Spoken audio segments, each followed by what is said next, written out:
sikungati lero pa 13 February mchaka cha 2020 nkuti titangokhala ndi titakhala kuti papita masiku 10 kuchokera pa nthawi imene majaji okwana asanu ku Constitutional Court adapereka chigamulo chawo pa mulandu umene udali kumeneko umene anthu ena ankafuna kuti anthu tikaponyeso vote ndipo mpaka zidatheka. Chigamulocho chidaperekedwa pa 3 February lero ndi pa 13 ndikuti tikadabwerera mbuyo chaka chimenecho nthawi imeneyo nkuti titatha masiku okwana 10 athunthu. Mdziko muno munali zambiri zimene zimachitika, anthu amalankhula, ndipo nthawi imeneyo mukumbukira Malawi kuti mudatuluka mabungwe osiyanasiyana, ma political analyst ambiri. Amodzi mwa iwo ndi Ageni Nsonda, nda amene tili nawo mpulogalamu yathu ya exclusive interview pano pa Luntha Television, ndipo lero muli ndi ine Robert Edward. Iwowa tufuna ticheze nawo pa nkhani zosiyanasiyana komanso zimene alankhula pa masamba mchezo posachedwapa kuyikapo maganizo awo akuti ngati amene amalankhulira think tank amati independent political and governance think tank ndikulupira zoti mene ndaichita pronounce bwino Ansonda. Takulandirani. Ya ine ndathokoza Bwalanga Edward ndikali tinabweraso pano pasosa. Pasosa? Pasosa ndikali. Nabwera kuno Luntha. Ayi ndikali mwali kumanaso lero kumamba kulemekezeke. You're looking good Ansonda. Chisomo. Chisomo Bwalanga ndi amene mukutionera. Chisomo chikakhala pa iwe kuko ndi kumakhala pa iwe. Muta tisadzi kuti I'm 65. My first born daughter alifota chauti. Oh. My last born son alifota chauti. Oh. My first born granddaughter alifota chauti. Oh. So people don't know chifacha chisomo. Mene mukundonera ndi mukhala ngati ndinu mkulu wanga to Edward. Ukuli ndukula posa mukone kukula. Oh. Nditi mina chisomo chokapena chakuponya ndikapena. Mukona budabwino kana mukuona ndi maso au think tank. Aiya ndaona nakasini muona pa mwamba apa pa mutu pa kuti mbale wanga ai chabwino. Mu chisomo nditu. Yeah, ineso chisomo. Amen. Kodi niyo ndi atiwo. Think tank kapena tikugamba ngati deputy publicity secretary MCP. Mwachita bwino Edward tichite clarify. Yes.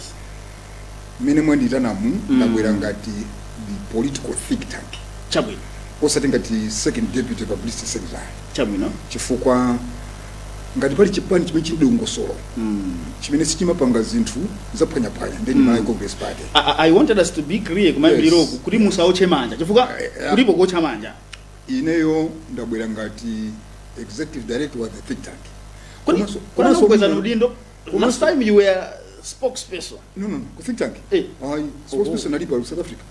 Kungoda tusadziwa. Think tank Ansonda pia. Okay. Edward. Think tank chairperson. Ndizimai, she's a professor. University of North Carolina. University. Ndemuli tonse tilimo 16. No, tilimo 15. Then you know the executive director. Executive director of independent political. Yes. And the government. If you kuti we are independent, political, good governance, yes, and constitutionalism. Think tank. Yeah. So we base our analysis on those areas. We analyze issues. So in your Ansonda, you are independent. Very independent. Kumangula nkanizandale mdziko muno. Very. And Edward inu tapanga pamanja vyambiri. Nkona mandikonda chifukwa muzondeka bwera. Anthu amene aonera zenzeni, saonera za chipani, saonera za mtundu, saonera chinthu zokuti sachigwira. I've been independent since I joined Frontline Politics in 1997. Great. Ndero chipani chikachita bwino. Ndima chabigira. Great. Let's test your independence here. Yeah. Ansonda. Ku think tank kumugama yang'ana mmene dziko likuyendera. Mukuti zikuenda motani. Mugama yankha mudzizo zoti maganizo anu pankhani mwalankhula kale pa social media anthu awerenga kale. Ndipo tofuso lo tu tinganekula guga. La guga? Fuso la guga. Chabwino. chikwenali yakakale some 3-4 years ago. Okay. Moti answer mita kwase anthu akuzuwa kale. Okay, chabwino. Palibe munthu amene akuti mdziko muno zinthu zikuyenda bwino, including a president. Anavomera kuti zinthu sizikuyenda bwino. Koma nkati mwakuti zinthu sizikuyenda bwino, tipeze ma solutions. And pali zifukwa zingapo zimene zinthu sizikuyenda bwino. And simokha muno. Chimene chimavuta mwina Edward, kuna kuti mwina Malawi ambiri sitimayenda. Therefore suyenda sudzo kuti kunja kuchitika chani. Ine machisomo niwenda kwambiri atsoko. We are better off in Malawi than kunja. Than Zambia, than South Africa, than Tanzania, you name it, we are better off here. Muti anthu ena amene South Africa, they wish they were here. Mozambique, Tanzania, and Edward, kuti if I'm to be very independent, ndamena kuti we're even better off here than those who are in America or in UK. What are you trying to insinuate? What I'm trying to insinuate is there are problems everywhere in the world. Ngakhala kwa America kuli anthu aumphawi. In the last time, wait a minute. The last time I went to America, that was 2 years ago. Washington. Napeza nzungu wopukuta sapato. Anadipukuta sapato nzungu. Pamene akabwera kunomona ngati azungu onse ndolemera atsogo. Ndino amene mukutionera mdziko lapansi ndikumamba kokha kumene zinthu zimayenda bwino. Nzungu kwa America nkapukuta sapato. Mene amapangira anthu achikuda athu anyamatawa. Kukhala ndi malopukuta sapato. Ine napita da namuntu awi ndi nzungu. Sapato singofuna kukuta. Kumanga andikubutire kuti nanenso ndibange mbiri.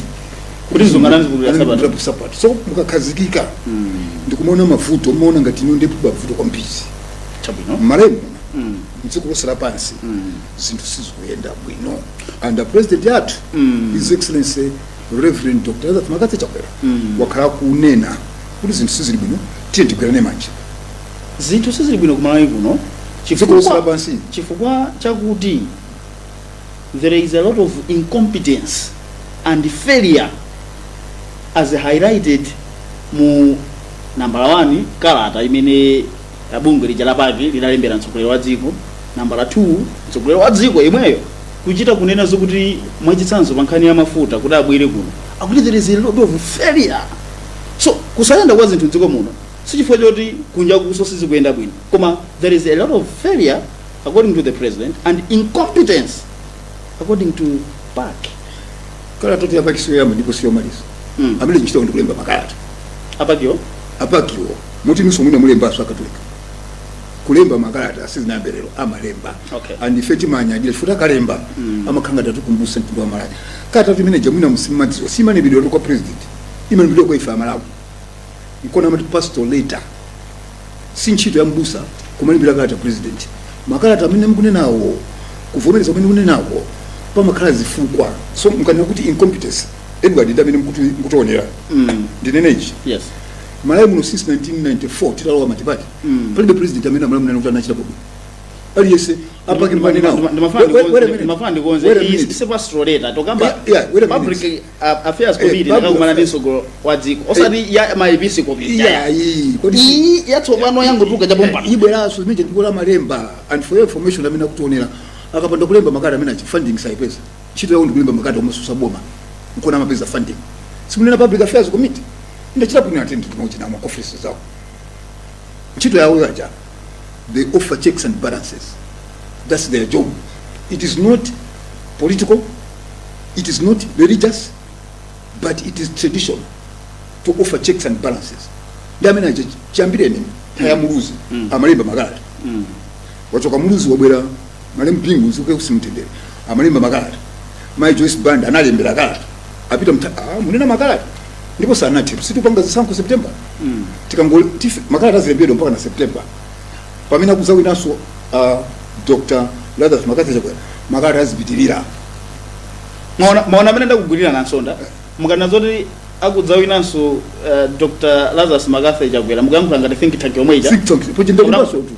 Tetusoso tu statement ine fa think tank. Mina simuna yone. Mukuti Chakwera adzawi naso chifukwa chani? Atsoko. Let's be honest, we are live here. You're talking as a think tank. I believe you must have had your arsenals ready to analyze. Wait a minute. For you to arrive at that decision. Wait a minute. I know we are live. And nobody can edit this one. Politics. Kuti muichose boma lolamula. Mukhalingi zipani zosusa zolimba. DPP not. I was there. DP is finished. Ndibwereze kachitatu, that party is finished. UTM, let's name. UTM is finished. UDF, PP is finished. I was there. Mupange niwa manati sasa. Iza kumapanga muta Afrobarometer amaja muja akaja kuti. Palibe chipani chinga nchose cha kweli.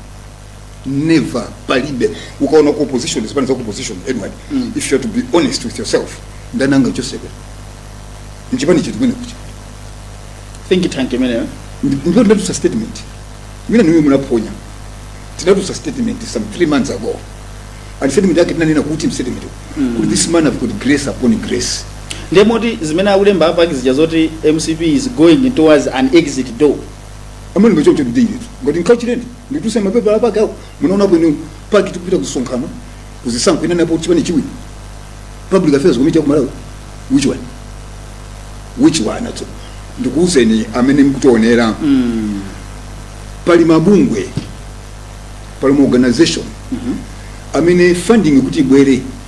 Ane kususa bomu, no matter how good that government will be, including Afrobarometer. Ndi anthu kukoda Afrobarometer ndiya kumamba ngati ndani safuna kudi Edward. Afrobarometer ndi anthu nawo kufuna kudi anapanga apo dala munzo Joseph Ndo Dawe. Afrobarometer mkwine nayo ndiri ku BP inawina. So zinazi muzipanga analyze. Is there any truth in this? Tipange duelo pakuti mchifacha ni kuti chakula zawina. Ngati think tank. Palibe chipani cha opposition chimene chingatose MCP. So ngati think tank you are relying on assessment in court ya think tank kuti palibe strong opposition. Kulibe opposition. Mwana kuna opposition nati. There's no opposition in Malawi. We don't have an opposition in Malawi. Kulibe ndinene kachitatu. There is no opposition party in Malawi. Opposition ndi mwafuna kuti dzirani kuti khale kuti ilipo kwa inu. Chifukwa just to give you an example, opposition yomweyo has shot down attempts by some people to bring a bill that was meant to change the constitution, especially section 8, subsection 6 and 7 on eligibility of someone to be the president. It is the same opposition went to the business committee and shot it down before it even appeared on the order paper. Is that not an opposition? Ndiyamene amene mkutionera. Ngati pali chinthu chimodzi chimene dziko linsitukukira. Yes. Ndi anthu ophunzira ngati amene makonda fake news ndikukhulupirira fake news. Amene makonda nkhani zaboza ndikukhulupirira nkhani zaboza. Okay. Malawi muno abulutufe tiliko bwino. Chifuse ngati namizi. Koma ino ophunziramo ngati kuli nkhani zaboza amalimba ndi ophunzira kati. So you are believing somebody just woke up ndikuuzani kuti ku business tinakambirana za bill mukudena when it was neither there nor here. Now let me speak as a are you a member of the business committee, Mr. Nsonda? No, I'm a member of a political party. Now let me speak as MCP. Kulibe zimene zozo atsogo kulibe wina sakunamize ndikuziwa chimene mukudena zijane chaponda anangolemba pa page book wako and everybody believed it. Malawi muno ndibwereze kwa mene kutionera the biggest problem tina munayo muno amene amachita create nkhani zaboza ndi anthu amene anapita ku school kuphunzira. So you create fake news and you believe in fake news. Ndiye kuti antsogolo dziko lino mawa Friday akakhala ndithu akuitsegulira nyumba ya malamulo imeneyi tiyembekeze ndithu kuti nkhani imeneyi ya age bill imene akayichita awo atiuzawo ndikuti ikakambidwa. Ndikuziwa Edward kuti ine ntchito yanga lero ndikuyankha mafunso osati kufunsa ya mafunsa speaker saizi ndakuuzani ndikuziwa ntchito yanga ine ndiyankha mafunso koma mafunso ene amayankhidwe ndi funso wina wakuuzani pansika kumalangalanga makagula maspares ndi wina wakuuzani mwakhulupirira inu ngati luntha ngati radio komanso TV station imene Malawi muno mwina tumazichepesa ene yake luntha tupona ifika posepose luntha pano ndi TV imene Ansonda we understand. Wina wake I wanted to clarify for you. Wangokuuzani kumalangalanga wangokuuzani kumalangalanga kuti pa Facebook page ya Chaponda apanga poster basi mwayimbira a speaker mafuna mumvesese Jones. A speaker is just part of the business committee.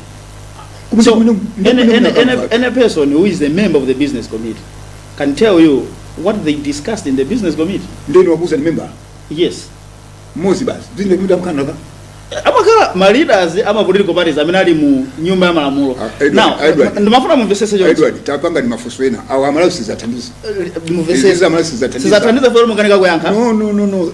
Kulibe zokutana kambirana. Take it. Okay, can you give me an alternative fact that sana kambirana? Because I am giving a fact that anakambirana. What you're saying is not a fact. Okay. What you're saying. So what's your fact? Is a thought. It's not a thought. This person is a okay. Okay, Jabun. With due respect. Yes. With due respect. Yes. You are trusting a person whose credibility is questionable. Whose credibility is questionable? Yeah. It's questionable. Ndani amini. Because it seems that you mwatenga kuti. So you don't even know where I got the information. I know. And you think that where I got the information, the credibility is questionable. I'm asking you. Exactly. I've told you. Kuti ni mwatenga kuti pa page buku ya Japan. Yeah. Sina renge pa Facebook ya Japan. Chimene cho ndizimene mwagawana zimaenda mu social media. Maboza amene wowo. Chabwino. You believe that Chabwino for the sake of progress. Also the progress. Yes. Kumuta athandiza Malawi. Imene iyo athandiza Malawi yaboza. Idiyo. Ya Afrika mugina nokutia kunali biro au opposition achitashoti biro therefore ndampamvu therefore champani tilipo sa president kani tu kumene mutayambira somai wale to Edward tayambira kuti kudi alipo amenanga mchose president ndenda kuza tukulibe opposition ndai kunena kuti opposition yachita shoot down propose biro yeah because makufusana kuti mumafuna opposition idzitani kuti muzezo tilipo if you do mind you Edward, you're talking to a politician. Okay. You're not talking to a technocrat. Kuti zote opposition ilipo, team has structures on the ground. Okay. Yeah. An opposition. You might wish to break it down a little bit more. No, yeah. Well. Yes. For you to understand, program njachi wachizo, kuti mufesese kuti opposition ilipo ndampamvu. Team ona zochitika ku chipani. Okay. Chipani chimakhala chokwirizana. Mndifesese. Ndakuza DPP yata. Amene amayang'anira matenda ndamene amazoti matenda wa sachira kapena amwalira amati guardian okay no simubera kuzaona matenda chakumapita ndo raso mapita koma guardian amakhapo poda mazoti awachira kapena awamwalira ife nali ku DPP ndimafuna DPP yata okay ndimafuna ndi ku DPP ndimuyikapo okay chabwino ndimafuna ndikumbusane kuti you remember I said, let's test your independence. Exactly. You were fired from DPP. Yes. And you being the executive director of the think tank we are talking about, yes. After being fired from DPP, one wouldn't agree with you being independent by making an analysis that is going to disadvantage DPP, correct? That should be the question of the day. Now, if that is the question of the day, yeah. I'm continuing. I want to respond. Okay, all right. Go ahead and respond. If they fire you here, kuda kuchosa nchito bana. Muntu wanzeru amona the reasons. Wala kwa chani, Edward uchoda kuchosa nchito. Ino muna mtira kuwili, tipaka na kuchosa. Yiso. Kupita uku. Yiso. Kupita uku. Ndepa notu ndeti auza mala uzenizeni. Ifeta menana dichosa. Sula nichosa ndeka tuya. Anachosa mfete kuti. Okay. Amina dichosa antufete chakuti. Ndamenti mauza jazoona. Kuta kuwa kwila nchito awa. Muntu huyu is not okay. Sanga pange campaign ya 2025 kafika 2025 my elections. Let's give him a dignified rest. And kani mejani ambisa ndini. Ndeba ndauza nzano hapa around hapa. Okay. Kani mene yokuti APM saima. Ndipo mumve around amalawi mumve APM saima. Namba ni kani 2020 2021. Sudi nangu zamba tuka ndikamba kuyankula. Napita kwa APM. Kuri mwaibweresa bwino nkali. Yuko basi dikira nikai tunduzeni. Mwani nakuti anandi chosa. Mwanzo chizungu chakuti fired. Pachicho chake ndikuti anandi tamangisa. Anakutamangisa. Chifukwa it was everywhere. It was even live on TV. Adane nazokuti wakuti. Tamutamangisa. We are one of those people. Atitamangisa antu 20 chakuti. Ndendi kuti muzidzo kuti kodi china chisika kuti njovu choke nyanga ndichani. Chabwe. Nani nakale. Anatamangisa afe. Twende chakuti fe. Timadziwa kuti chipani pano kuliba opposition ya mphamvu. Chichimangi chipani. Chifukwa chipani ichi taluza zisankho. Timu yampira ikaluza, mumabwerera training. Tinalepera bati. Okay. Munifesesa. Nde ife amene anachosa afe nde dala nzeru. asalaja alibe zero subject ifana Joseph ndenda anzili bandale tinapanga analyze think tank for information Yes. think tank inayamba rumti DBB Oh.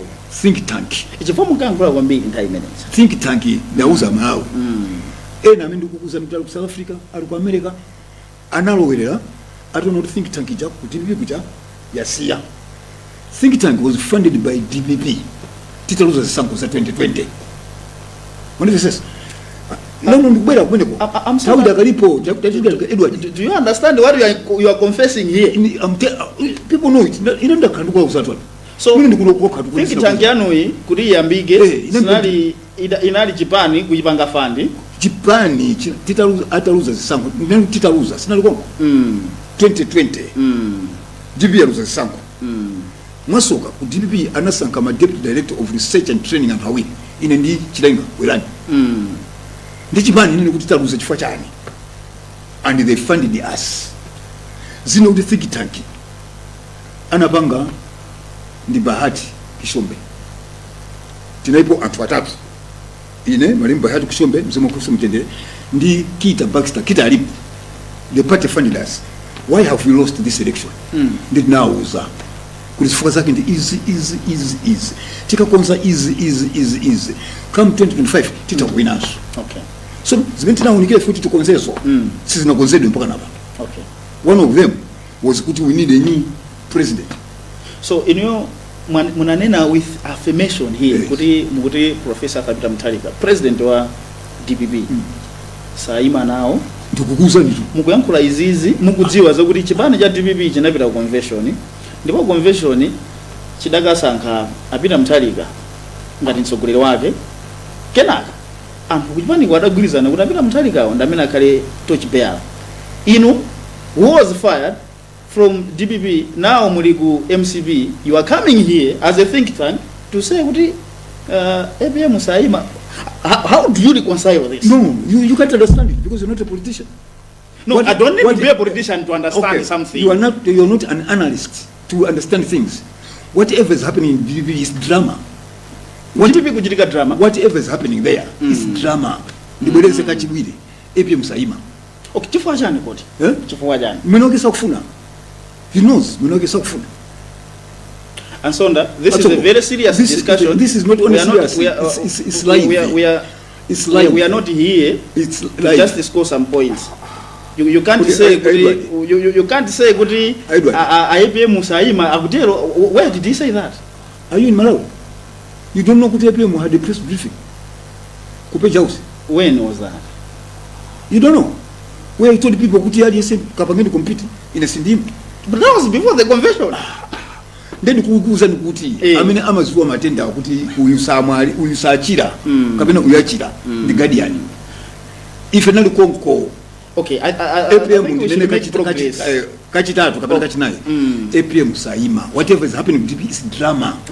Whatever happened ku convention DBB is drama. I want to confront you a little bit on this very same matter. Don't forget I'm at my best when I'm confronted. I understand. That's why I am very much convinced that you will be able to handle this question. I hope mwamva. Yes, tamva. Kuli suchitika kujenda drama.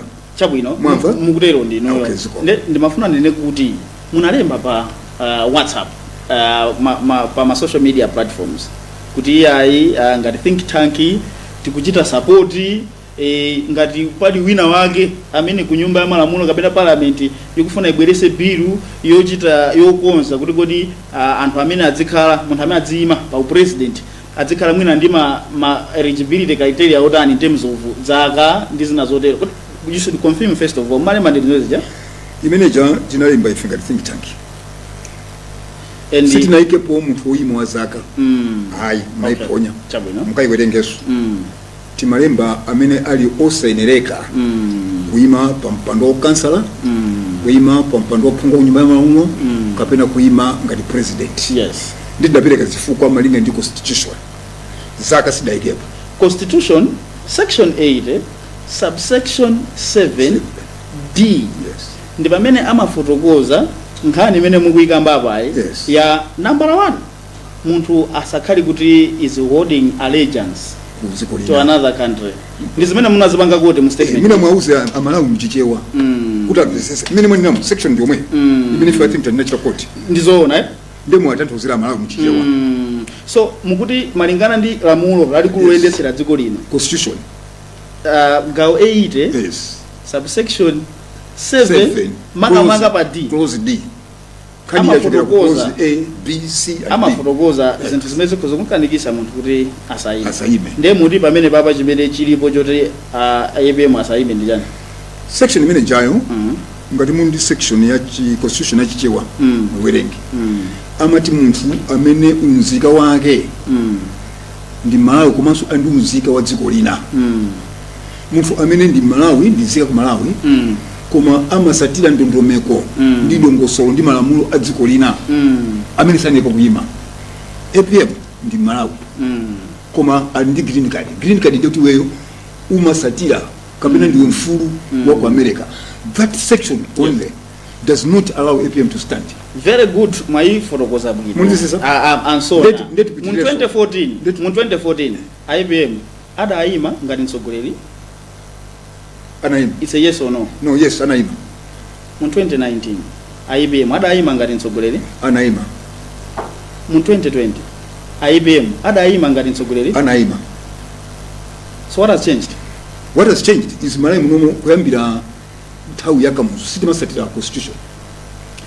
Mutaima kaipo mwepo timafuna kuti timwereka madzi akutiuza kuti pa nthawi ya break yakwana tili ndi Ken Nsonda iwowa sikuti ndi munthu wamba yaye ndi wachiwiri kwa wachiwiri olankhulira chipani cha MCP koma tsiku la lero tikukamba nawo ngati mmodzi amene ali katswiri komanso kadaulo wa nkhani za ndale akhala ndithu ali akamankhula manazotale khala ali close ndi almost ma president onse a democracy Malawi muno ndi iwowa ngakhale akutsamira kwa MCP akuti akanachitabe izi za think tank ndi tikukambirana nawo malingana ndi nkhani zimene zikuchitika mdziko muno plus zimene analemba pa social media tikhale tikubweranso posachedwapo musatalikire kupitirira ndithu ndi programu yathu ya Lunta exclusive pano pa Lunta television imene imakhala ndithu interview imene timacheza ndi anthu osiyana ndipo tsiku la lero tikucheza ndi Ken Nsonda iwowa ndi executive director wa the Independent Political and Good Governance think tank. Iwowa tikukamba nawo pa maka zimene alankhula pa masamba mchezo kuti ngati think tank ati mtsogoleri wa chipani cha DPP Peter Mutharika ati saima ndi tikukambirana kumbiri kukhazikika pamenepo koma ngati think tank tifuna anthu azimvetsetsa kuti tukamba za think tank osati ngati wolankhulira wa MCP mwandira ngati think tank matakwira ngati think tank ndiye ino ndi ine tinavomerezana kuti maulendo atatu a Professor Peter Mutharika akhala kuima 2014 ndipo asadayime kumayambiriro kunali mulandu ku bwalo la milandu mene anthu enanso ankakamba zomwe mukambazi koma kumeneko zidapezeka zoti Professor Peter Mutharika he triumphed mpakana atakakhala pa ballot. So from that, with the constitution being intact, wakhala alipo ndikumayima ndemu kuti panopa chasinthani nanena kuti tipita kokapumulira Malawi muno sitimasatira malamulo, constitution sitimaisatira, malamulo a dziko sitimasatira. N'chifukwa chake Malawi muno timayendera kuti kodi uyu akupanga ndi mtundu wanji akuchokera kuti ndi mbale wanga kapena iya. N'chifukwa chake 2014 mkwina nayo ku 2014 eno muli kupipi ndi kupipi koma anakubwerekana Mutharika ndi tibwere kumene kuswana kuti ya awujena mufusafusa labu kwambiri. Okay, tiyambire pamenepo muli kupipi 2014 DPP sina win that sanko DPP analuza ina win ndi MCP and tili kupipi ma commissioner akumeki kunali ma commissioner 9 pa ma commissioner 9 ma commissioner 8 analemba kuti chisamu sina imbe ndotibwerezeso mozi mai ntafu sana saimile nawo and ikadika DPP was not in power. Takumbuse At that time DPP was not in no, power. it wasn't in power. When you know musimendera malamulo sitimendera malamulo Okay. Mulandu uja unapita mpaka na kukoti. Ndikupanga declare ajaji kuti munthu wawina analumbirisana usiku ngati afiti. Nono president amamugisa usiku. Mpaka na chairperson wa Meki mzima uso mutenda mbendera analira mkazi akangolira ambendera tu anda mfupe mpira kwambiri analira kulira chimene malira mbendera zimene tukuzani panozi kuti Malawi sitimendera malamulo. So abira chisankho awina 2019 anaima mlandu mwani nawo unapita pana kukoti analamula kuti awiye aineka kuimanso ndibwereze malamulo sitimendera chilungamo timende kutadi ndalama ndani pakali pano kukoti komweko kumapiteka milandu imene anthu amadabu mulandu umene munthu awina bwanji tithokoze makoti athu muno Malawi pakali pano. Judicial Commission ya Malawi ikuyang'ana milandu yakale kuti mulandu unaenda bwanji adawina bwanji mulandu andi ambiri ikutani ikubwerera nkona ife ngata think tank tena kuti tipita so kukoti kuti kafuso kuti representative bwanji apo Malawi muno ino amene kuti mvera sitimendera malamulo kusicho sitimesatira timendera kuti kodi mwana wandani uyu kwawo nkuti nkwa mtundu wanji ali ndalama zingati kunkona kumubira za 2014 izo iya panopo akaimaso chifasa ima milandu yambiri akubwereza Judicial Commission pansi pa a Chief Justice alipo pano taombere manja ambuya kudaliseni Chief Justice CJ ambuya kudaliseni. Yeah, no. That handicrapping is typical of you politicians. No. You survive on handicrapping. No, we just mtu akachita bwino. Ndio akachita bwiti amikire. A Chief Justice ndi Judicial Commission ya Malawi. Kufika pokhala pansi. Amalawi. Tenti wone milandu imeenda bwanji. Madanda watu kuti kodi mulandu mtu wawina bwanji. Nkona kundende kwa zaza anthoba nkuku, anthoba kanyenya, anthoba mizimbe, mbala zambiri zili kunja. Mbava yoti abandalama mboma. Anthu kuma zoti abandalama kupita ku court mtu kawina mulandu. So milandu iyi imene ina yokaikisa ngati yokumulwa epe mkuta imeyo ndi imene ifilime ngata I think tank akanena kuti ayimaso tipita ku court kopoti mzote saima poti I think tank mzote saima koma ngati ayimaso tipita ku court chifukwa cha section machuleja section 80 kodi clause 7 kodi ansonda mukona ngati anthu akudabwa zimene muyankhulazi usanga kudabwa ini tu chifukwa usanga kudabwa chifukwa mzundu nezoona tu kodi ya osati ifoto munona zona koma chifukwa kuti Edward pano ndina chipani cha MCP kodi Edward unachoka pakati pakape unachoka chifukwa zimene mkufusa lerosi amala mbitira kuziziwa nkona uli ndi manena ndi ku GBP ni manena ndi ku nkujatu sama ndi chose amala amene mukutimvera zokuti pena pake palakwika chipani chichikonze chikapanda kukonza izi sitingazawine sanku 2025 ndakha ndikunena kuyambira 2021 ndipo chipani sama ndi chose zokuti APM saima ndakha ndikunena ndili ku chipani from 2021 sama ndi chose ilosa dabwa ya kuyambira 2021 kuyambira 2014 APM saima mukuti is holding allegiance to another country waima anawina 2014 inu munali momwemo simudayankhulepo muti mmayankhula muli kuchipani komweko nkhaniyi sitidakumveni koma mukuyankhula kuti aya APM makuti anyway anawina. It was challenged in court mpaka adakaimaso mu 2020 where the current president triumphed and is now the president.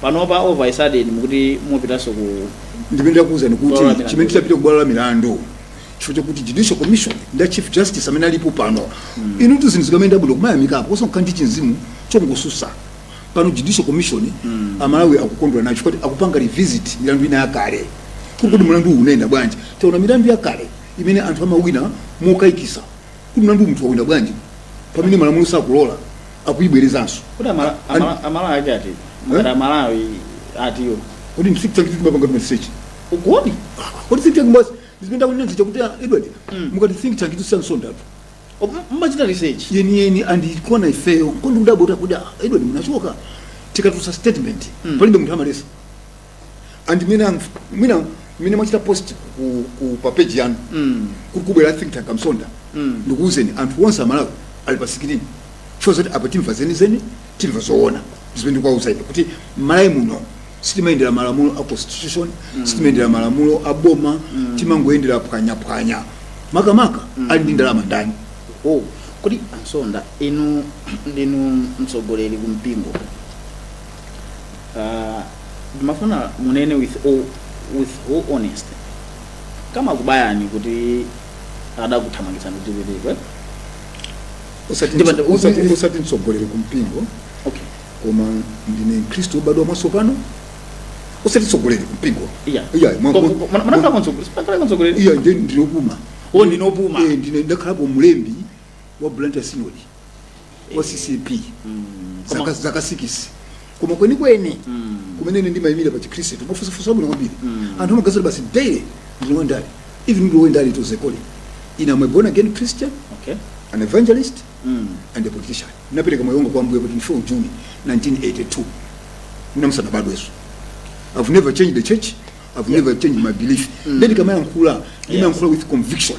Ndeti kunena zi ndi born again wano kuti anachosa pachilungamo sika kama kubayani watu kuti anachosa actually anachedwa kuchedwa kundicho sawa mzimendi kuwauza Malawi kuti zonse ndimanena zite sama ndichose for that's the truth zonadi zake zimendi ndimanena zite kuti chipani chichita bwana wasaimazo si ndangosuka tu yake kodi mukamati chipani chiticho jibibi mkweli kuti lipo yite mkweli kuti lipo inuyo mkakhala mbona jibibi chalipo anthu amene Amalawi ilusimazo wazoti anthu amene Amalawi anapangisa kuti DPP ichoke mboma adakale konkuja ndepemo angawine asintha chapo ngatakuuzani lero alikuja kwa boma zoti tikamakhala Malawi muno tili ndi nyumba ya malamulo ndipo ku nyumba ya malamulo kuli mbali ya boma ndi mbali yotsutsa ndipo ku mbali yotsutsayo kuli mtsogoleri wa phungu otsutsa boma ndi wa DPP ndipo kuti munthu akhale mtsogoleri wa phungu otsutsa boma amakhala chifukwa chakuti chipani chake ndi chimene chitina phungu ambiri nyumbamo moti kuna simukudziwa sono kubona again uja ulipo bya sono chikakhala kuti chipanicho chindi anthu ambiri nyumba ya malamulo kususa mene aliliwaja mene mucha kuli zipani zina zimene zili kususa mukava ndo andale tu sa ganizo ndi nganipoelesea palibe sekali okususa kuja kuli zipani za DPP kuli UDF kuli PP kuli Afford ndeti kuti mene mwachuliramo kumayenera kukhala mtsogoleri kotsusa kuja ndipo kuti munthu akhale mtsogoleri ngati leader of opposition amasankha chipani chimene muli chili ndi aphungu ambiri mmene momo. Exactly. Now the fact that it is DPP, it means aphungu ambiri ambali yotsutsa boma ndachi chipani cha DPP jo nzimene sinkani yopolitsa Edward aphunga nyumba ya malamulo posankha leader adasankha 2020 DPP dakali intact mene amasankha leader of opposition kuti kale DPP 2020 isana sasuke yafika hapa kuda kalero sana sanga utengolo leader chipenje cha tatu so mkunena zinthu za 2020 politics amene mkutuonera is dynamic imeenda nithawe zimene ni mazuona 2020 si zimene zili pano ndiko ndikuzani kuti amene mukumvera mumve chifukwa ine ndibe nthawi yoti tizikamba zaboza pano ndine kula mpingo opuma mlembo opuma ndikauza Malawi izi born again Christian osati so born again yekha an evangelist ndeni mwele pano ndizikunyengerera ndikuzani zoona ndipinata leader of opposition amasankha 2020 chipanje chilipo ndipo pamene ife ndanzanga nacho 2024 25 yacha timauza kuti makosana ulutachoka mboma moyo uti tobwerera so ulipo tikonze izi epe musu ndikuvomera kuti tikonze zimenezi mene mukankuliramo zikusoma pangisana kumachira konkudu kuti I think epe moyo mwina ku MCP ama pereka mbishobishwa kumene kunde kuganiza kwa anthu amene saziwa ndale mukafuna kukonza zinthu oliniyo lero pano mukaba akakumangani musanene kuti andimanga chifukwa chokuti akudana nane pano akumangani chifukwa kuti niyo munaba so tikamanena kuti tikonze izi ndipo pamene tinanena kuyambira pacha kuti futa menti nalo sitimendera malamulo so ngati anthu ena akunena kuti a fair think tank tukauza aza malamulo kuti munalemba constitution ndinu munayambira bwanji mawawa ndipo section wachita koti jatu siya president yekhatu yayi ndi onse atatu kansala MP ndi president pali zoyenereza pa kansala ndi MP ndi president mwangotenga tu chimozi cha green card dual citizenship allegiance to the other country zina mwazisiya akuti sungakhale kansala sungakhale MP ngati wogwira ntchito ya boma civil servant koma sunapange resign. No. So the other reasons are not material as far as this discussion is concerned. You mean you are making an allegation. A very big allegation. It's not an allegation. And you are saying this as a think tank. Confidently. This is not an allegation. These are facts. I think we should move forward on this matter. No, Edward, you quoted the Constitution. How can you say that Constitution is an allegation? You are the one who quoted the Constitution. The Constitutional section. No.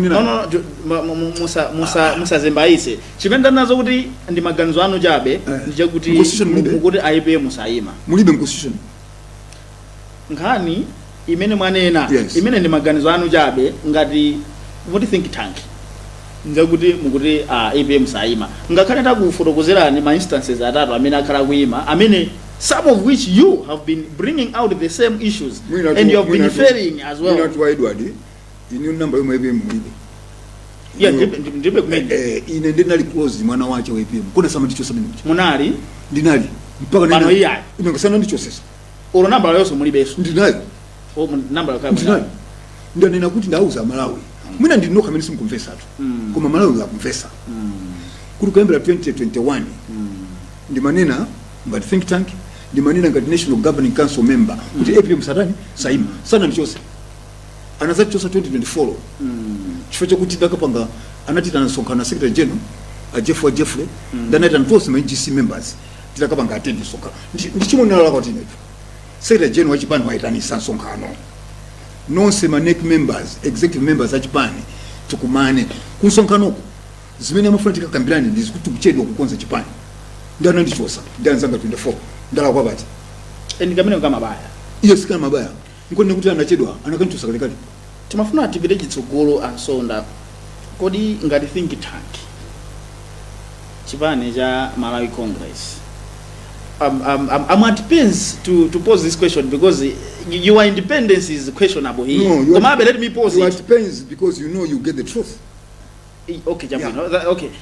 Ngati think tank chipani cha MCP mukuona kuti mene mwachitira analyze kufika pa 16 September chaka chino chichite motani kumasango ndipo zifukwa zake nziti. Okay. Ndana kuti you were at pains from zoti mumva zoona amala wamva zoona strength kapena mphamvu ya chipani timona ma structures kwambirira osati mene mnthu amayankhulira kapena kuti munthu ngwa stage acting ya mtundu wanje ayi mphamvu ya chipani timona ma structures kuti chipani chima structures background chilipo MCP ma structures zake background ali solid. Chakala kunja kwa boma kuyambira 1994 ndikuzabwereranso 2020 sizocheza ndikuchipani chima structures alipo komanso timuone kuti mphamvu ya chipani MCP ndi mphamvu ya chipani ma directions onse amene takati kuchita chipani chakachokuwina chimenecho ndi chifukwa chonena kuti chipani background chilipo. Secondly, MCP ndi chipani cha Malawi si cha fuko si cha mbanja si cha region Malawi muno ngati pali chipani chimene onse a Malawi amakapezekapo ndi MCP. That's our analysis that think tank. Okay. Zipani zina zonse mungazionezo sitizichula. An analysis of the think tank whose executive director is the second deputy spokesperson of the MCP who is very very non-partisan. And you still claim to be ndipo mene pomsipitiriza kuti the person who is very very non-partisan. Okay, jabwe. Msangudika kuti executive very non-partisan. Amini sache ngambali. Mwati niwe muko kukunguza zintu malizati yake tukala kuti they are disadvantaged in MCP. Msandule tu nthawi tukutapa amala ufuna tinezifua zina. Mwana zifukwa. Okay, jabwe. Msandule. Ndakuza chifua ma structures background. Okay, jabwe. Amaone kuna structures zao. Yes. Ali bwino. Nkona MCP ikapanga ma directions ma winner. Yes. Secondly, ngati pali chipani chimene si cha munthu, si cha banja, si cha fuko. Ndi MCP si cha munthu zipani zina zonsezi zimazonazi ndi za anthu those are family parties. They discuss issues in the family. Pamene MCP nchipani cha Malawi. Chabwino. Lastly but not least. Okay. Lastly but not least. Chipani chimene muzaona kuti anthu akukangana ndikumacho sanamu sitinawine kuzisankho muno Malawi. Chipani chimene anthu akukangana akuluakulu kumachokamo ndikumagayambisa zipani zina. Chipani chimene forget kuchingawine sankho. Nkonda kuuza kuti MCP ndachakwera palibe chipani chimene chingachose mboma.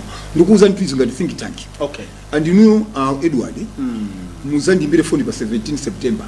Okay. Kapita bwereso konkuno pa 17 September. Abaso ngati think tank kapena YMCP zibali mufuna uyankhula. Is this? But so zindiko za think tank.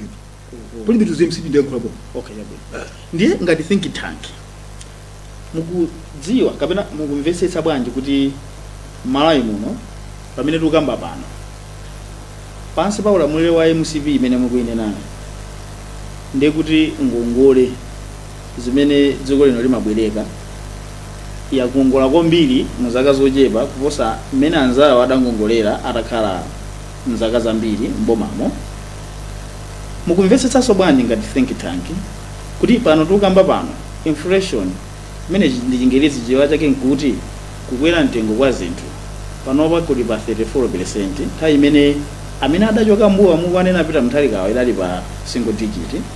Mukumvetsetsanso bwanji ngati think tank kuti nkhani ya mafuta agalimoto pano tukamba pano umati ukapita pa filling station kukapeza kuti akupezeka sumadzozo kuti uyi ama wankapezaso.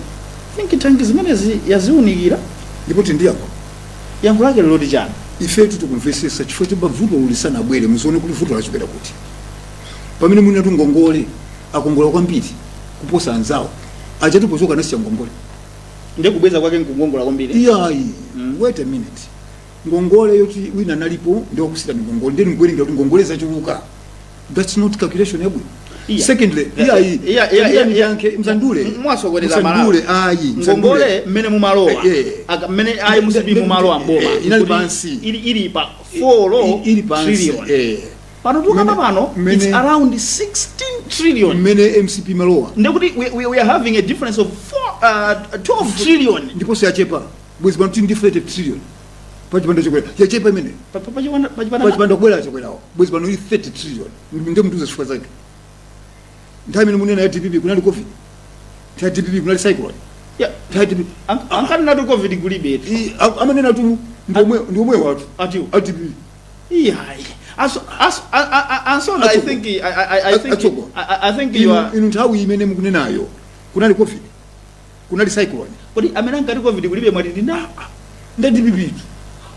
Osara MCP. Iya. Osara MCP mana zoti COVID kulibe awafuna kulephereza chisankho. Ayi. Zimene zija inu ndikukuuzani zimachokera kwa ife. Ndimafuna mutayang'ana Malawi mutayankhaso. Fusori. Mukuti amene ngati COVID kunalibe ndi nani? Muyang'ane kamera. Amene ngati COVID kulibe. Tinali fa TPP. Tili mTPP. Oho. Timayuza anthu a MCP. Ayi chabwino. Tinali ifa TPP timayuza anthu a MCP. Oho. Simuza zimenezo.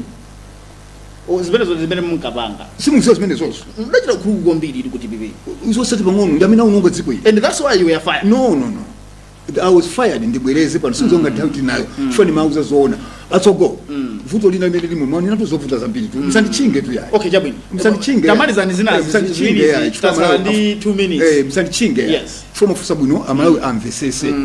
Vuto limene limetira nukuno Amalawi kuti zinthu zivute metafuta. Chifukwa kuti DP naba drama kwambiri mboma mucha. DP naba drama kwambiri mboma mucha. Kusalima shuga koka anaba 412 billion. Kukamwamba anaba 9 billion. Kwa MCP anaba zinga. Kumoda boda anaba zinga. Mina machoka nkuti ataba drama zambiri. Secondly, mwanena za mafuta kuti akumafuta. Mazoti matraka ambiri amene manyuma mafuta andi manamba akunja enake ndati bibi. Mazozi menezo. Yumapanga sabotage? Ndi sabotage chitu. Matraka amene maona andi manamba aku Zambia. Then if it's sabotage, then it means the MCP is indeed failing. No. Because if you are in power, someone who is outside power, how can he be able to sabotage you? No. Amwene sabotage chiti mabwera mdziko la pansi if you have money. TPP ndama zambiri kodi? Osata ndama zambiri anaba ndama zambiri. Ndama zambiri anaba ndama zambiri. Ndimafuna mutazika Amalawi. cameraman ma 30 seconds ndizumuleni kuti izamala amfe ndizumule 30 seconds ziko lino ansonda china chimene lili pa for mafuta 30 seconds ansonda ndimafuna murango wafotokozera malo ngati think tank mawu anu omaliza kuti musaka oche blanket pankhati zimene takambirana nazi ngoti chani kamera imene ife tungati think tank tikupemphera amalawi dziko lino ngati tikubwerera mbuyo chilichonse timayikapo ndale ndi dziko loti silimagwirizana ndi dziko lokuti anthu akafuna kuba alibe chisoni bula so satana angakhale chisoni adipi anabandalama kwambiri mbomamo anabandalama kwambiri maparasteto mkona achakwera muno anapeza mavuto ine tunali konko zimene timalimbana kumene kuchakuti zimene zikuti kuba ukuku mukuba kuchitisa manyazi ndi dziko limene mukakhala kunja kwa boma mmangosusa chilichonse timangosusa chifukwa ndife anthu osankhana mitundu ndife anthu osankhana zigawo ndife anthu osankhana kuti uyu ni mwana wa ndani mentality imene sitingatukuke ukakhala ku opposition umageza ntchito yako ndikususa basi chifukwa chake kufuta anali kosusa even nthawi ya cyclone Fredo palibe wa DPP anapita kukathandiza anthu amene anavutika kuti chifukwa mentality ali kuti asiye na malawa amene akaule awalephere so ndi dziko limene tikasintha kuganiza kumene timaganizira tinazo zonse zotendereza kuti dziko litakutukuka nthawi ndiye yachepa Ken Nsonda ntsogo anthu okudziwana amati ntsogo nthawi yachepa tathokoza zikomo kwambiri munabwera mu program yathu ya exclusive interview ine tundithokoze chifukwa kunjako kwambiri mabungo oganiza kusaswe think tank koma inu TV station ngati ichi ndikhala pasi management kuti ibwere think tank munazotu upasaniza kupyata kupasaniza kuti mapereka zakupya hayi sebuziwa inu mukakambirana ndi amene akutonera adziwa kuti ndakupasaniza zakupya tathokoza zikomo kwambiri ambuye udaliseni Nsonda ndathokoza pamene ponso ndi pamapeto pa program yathu ya the exclusive interview pano pa Luntha Television nthawi imene timacheza ndithu ndi Ken Nsonda iwowa ndi executive director wa the independent political and good governance think tank kumbali naye ndi wachiwiri woyankhulira chipani chija cha Malawi Congress MCP mulani ndine Robert Edward ndithokoze Mr. Helbert Katanda amene ndi mkozi wa programu ino komanso Mr. Mikani Nyambo omwe anali pamakina kufikira tsiku lina makomanonso